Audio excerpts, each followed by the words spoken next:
Welcome to this tutorial about creating a basic sequence inside of Unreal Engine's sequencer. Let's just jump into it. So here we are inside of Unreal Engine 4.26, and this will naturally work as well for Unreal Engine 5. Now, I want to preface this with I am not super proficient with sequencer, so this will be a fairly basic sequencer tutorial. And the reason we're going through this at all is because we're going to be needing this knowledge in a few episodes that are coming shortly after this one, so that we have the knowledge available to us to continue and do those things.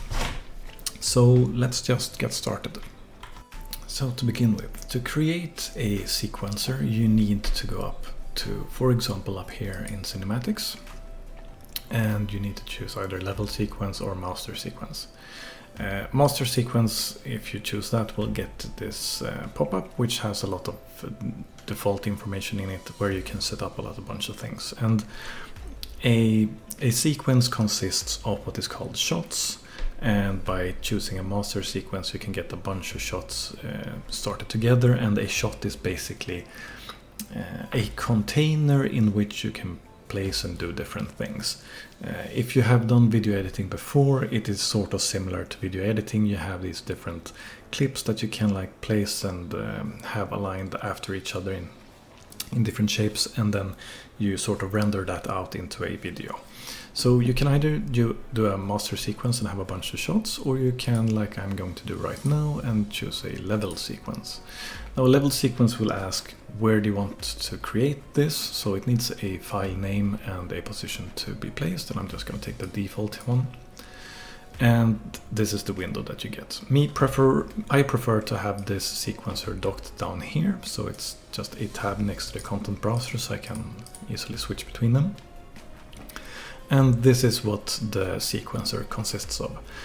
Now a little bit quickly first, in the world outliner now you can see that we have a new level sequencer here, sequence over here, and this is the actual physical object of this sequence in the world. And it consists of this timeline, which has a green bar, which is the start, and a red timeline, which is the end. And in this timeline is where you have all the keyframes. Now, if you don't know about keyframes, a keyframe is a point in time where you have an attribute or something locked in a certain way. Like, for example, this character over here has a position. Let's do this. This character has a certain position in the world.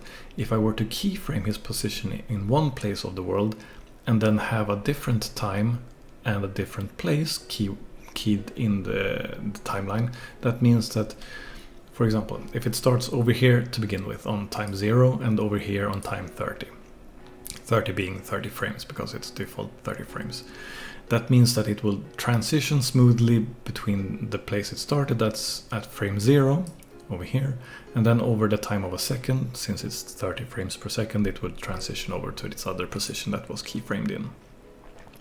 And that's basically how everything works. Everything has a keyframe where they know a certain position, a rotation, an attribute happens or disappears, or something along that nature. So that's the basics of that. In addition to that, you also have these frames per second you can actually change if you want to. 30 or 60 is probably the most common when it comes to European countries. If you're an American, 24 might be more reasonable for you because you're used to that when it comes to film normally. Although 60 FPS is a new standard that we're getting more and more accustomed with in concerns of games, and also even higher frames if we want to as well. But keep in mind that when it comes to rendering things, the higher frame rate you have, the higher fidelity you get, and also the higher the larger space it will actually require on your hard drive if you want to render something out. So try and find something that's optimal for your specific needs. If you want it to be really fluid, then get the highest FPS that you can, that you feel it is still perceiving or relaying that information of the fluidity, but also you don't want it to be too large, right? So we'll just keep it to 30 for this specific case, because this is just a demonstration. In addition to that, we have a bunch of icons here. We will not be going through a bunch of them, we'll be going through some of them today. But let's just start off with making something basic in here. So let's take the example of me moving this character forward. Now to do that, what we can add things to the track over here by adding it from here. We can also click on this create new camera and set it as a current camera cut.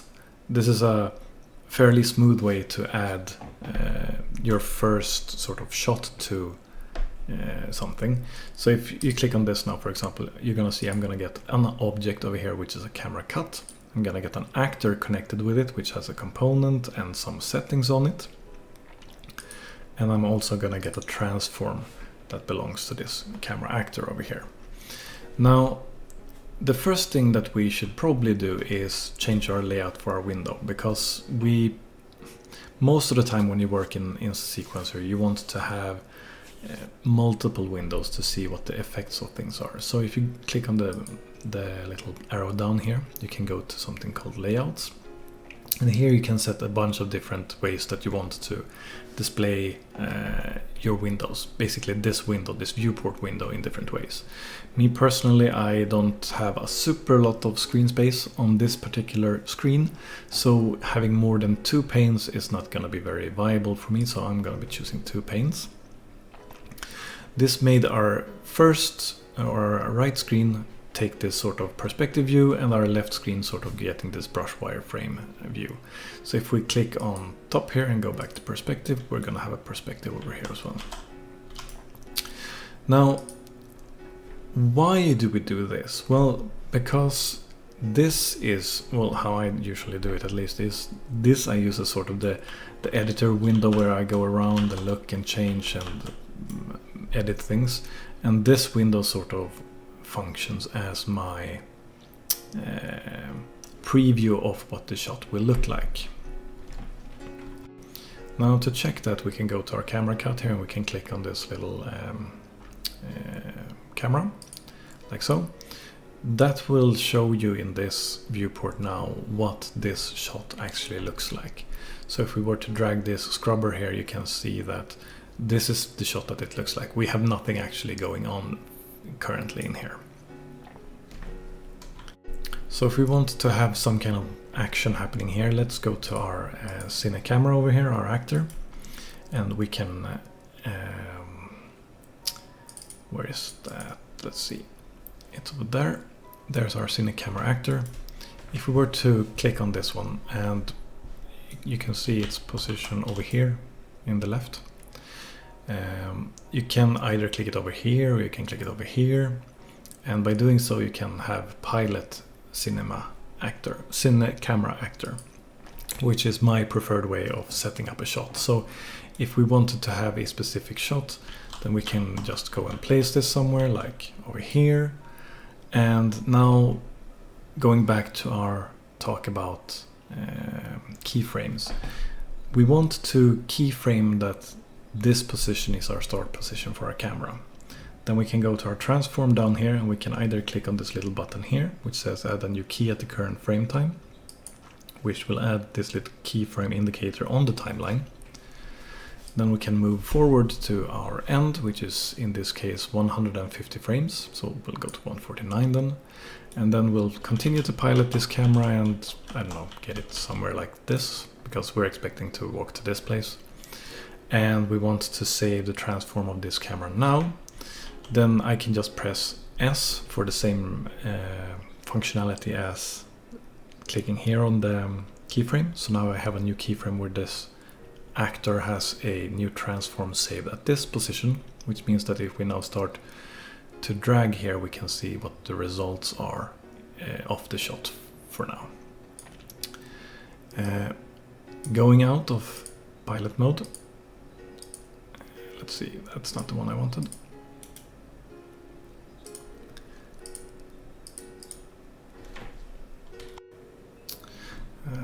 let's just do this. And we can eject all over here as well from the camera. So we can move around in our editor. Anyway, so now we have the basics of just how we can move cameras around. If we wanted to do something like have this actor over here do something in this shot as well, then we can just bring this. This is currently a third-person character blueprint over here. We can just drag him in here. Now we have him in this shot as well. And a little side note just before continuing. If you were to have a master shot, like a master sequence, sorry, then you would have multiple shots, and then you would like be clicking into those shots and doing them separately. Then you would have a breadcrumb indicator over here where you could navigate between the different levels. Now, since I'm just doing a simple one shot, we don't actually need that, but just for reference that this is like the hierarchy of the shots if you want to navigate around. So now we have this character, and we can do all the things that we could with the camera. So we can say that we want to add something or change something, like transform, for example. We want to keep track of our transform. Okay, so at this specific location at frame 0, we want to have a keyframe over here. And then by the time that it has reached 149 over here, then we want this character to be over here. So we'll add another keyframe for that. So now we have, if we go back to our start of our shot here, we can see that our character is moving along the line of the two keys that I've positioned him for. And what the character and the camera is going to do with their movements is they're going to be doing a transition from going slowly and then speeding up until they reach their max speed, which is like the max speed being the average speed that it needs to get to the position that's actually keyed. And then once it gets closer to that, it's going to start slowing in and going slower until it reaches the end position. And this is determined by curves. So if you click on this little curve icon over here, then we get our sequencer curves. We'll dock that down here as well. We can go and look at, for example, our third-person character. And we'll click our location, and you can see here the curves that are happening. Now, in this specific case, I was just doing a simple movement along the red x-axis here. So this is the actual only curve that is actually changing. These two are going to be remaining in the same values when it comes to the y and the z. But the x is the one that's actually transitioning. And these keys over here can be manipulated to have different types of transitions in between them. You can, for example, if you mark both of them, you can go and click to, I think it is this one, linear interpolation, meaning that it will just go straight max speed or max average speed from one position to a different one. Or you can use cubic interpolation, which is the one we started with, which has the smoothing in the beginning and in the end. Or you can just pull these tangents around as you wish to get whatever change in these values as you want. So now, for example, we're going to get something really funky, because if we start looking at it, he'll go backwards along the line here, because it's actually going downwards first, is right. Then we continue, and then it goes forward, and then it continues to go forward, and then it starts going backwards before it reaches where it wants to. Now this doesn't make a whole lot of sense for this movement, so we're just going to go back to our cubic interpolation. But you can use this for different kinds of effects and transitions, right? Now this doesn't look very good because we just have a character that's moving. He's not actually moving anything. So what we can do then is we add another track, and we can add an animation, and then we get all the animations that are connected to this specific character and skeleton, and we can get run, for example.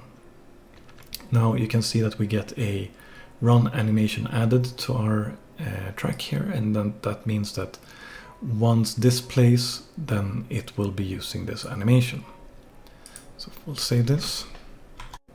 This is actually not a great example, because as you see, the animation is not moving at all, and this is because we have a blueprint here, not an actual skeletal mesh. To keep it simple, blueprints you can also make use of in Sequencer, but for this demonstration purpose what I want is actually a skeleton mesh. Let's just get rid of this third-person character. Let's get rid of him here as well. And let's go to our meshes and our skeleton mesh. We can just drag one in like so. Place it over here and arrange it like so. And then we go to sequencer and we can drag him in from the outliner like so. We'll give him a start position just like before. So there's a keyframe, and then we have another one in the end where he is over there, and we'll keyframe that. Now if we add an animation to run here, you can see that this one is actually... Where did it end up? Where's my animation? Oh, let's put it over here because that's where the scrubber was. So I can just drag this back over here to the start, like so.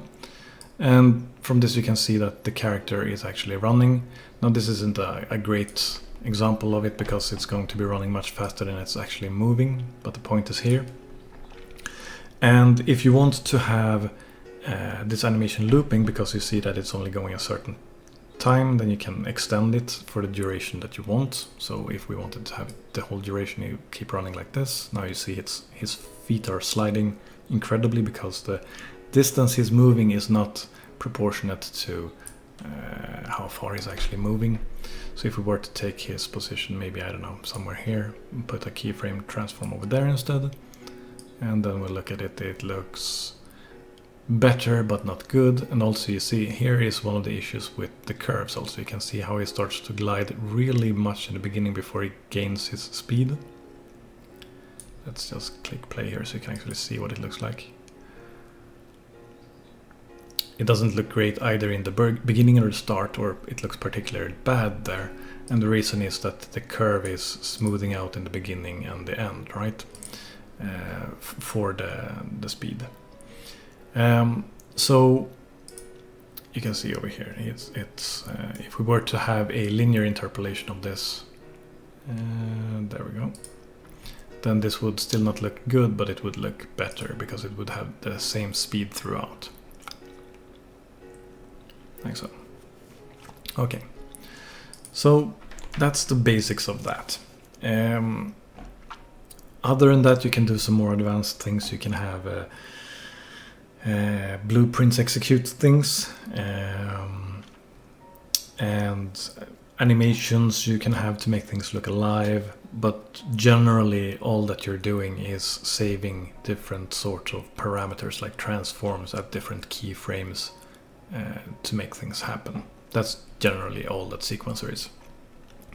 Now there are some other things you probably should know about when it comes to working with this, and that's up here we have a key that maximizes or restores this viewport. Clicking on it will allow you to get the whole size if you want it temporarily to move around and do whatever you need to do, and then you can just click it again to get it back, and equally it works the same way for the other one. So yeah, so this is just the basics of sequencer, and now we have gone through that so that we have all that we need for the coming episodes basically.